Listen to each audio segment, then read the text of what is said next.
అంతకుముందు మేము వేరుశెనగ కావాలంటే మా జిల్లా కేంద్రానికి వెళ్తే మా నాన్న పాస్బుక్ దారిపోసుకొని దెబ్బలు తినేసి వచ్చిన రోజులు ఉందన్న.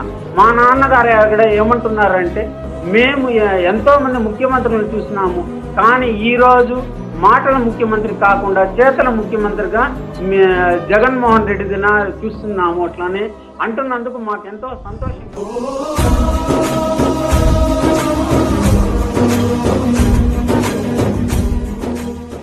ఇక రైతు సంక్షేమాన్ని చూస్తే రైతులకు రైతు భరోసా అంటే గుర్తుకొచ్చేది మీ జగన్. ఆర్బీకే అంటే జగన్. సకాలంలో విత్తనమైన ఎరువులైనా ఇన్పుట్ సబ్సిడీ అయినా సకాలంలో అందుతున్నాయి అనంటే గుర్తుకొచ్చేది మీ జగన్. ఇంత ఘోరం పరిస్థితి ఎప్పుడు లేదు. ఇంత ఘోరంగా మాకు నీళ్ళు లేవు. 4 గంటలకు వచ్చాం సార్, రాత్రి 4 గంటలకు. ఇప్పటిదాకా ఆన్లైన్ చేసి ఇదేం కొత్త సిస్టమ్. ఇంతకు ముందు ఇక్కడ రాత్రి పోయిద్దరు. కనీసం ఇక్కడ నీళ్లు బెటర్ నీళ్లు సొసైటీలు ఒక్కొక్కడు పెద్ద మనుషులు ఉన్నారు, పడిపోతే ఫస్ట్ ఈ గవర్నమెంట్ కు చిత్తశుద్ధి లేదు. ఎందుకు చెప్పాలా, కామారెడ్డిలో 4-5 సొసైటీ ఉన్నాయి.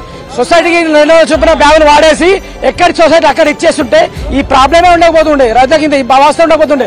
ఇంత ముందు ప్రభుత్వం ఈ పథకం లేదు, ఇంతకు మంచిగా ఉండే.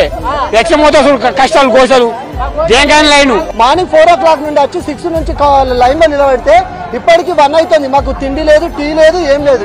ఇన్ని పరిస్థితులు, ఇన్ని ఇబ్బందులు పడుతున్నాం.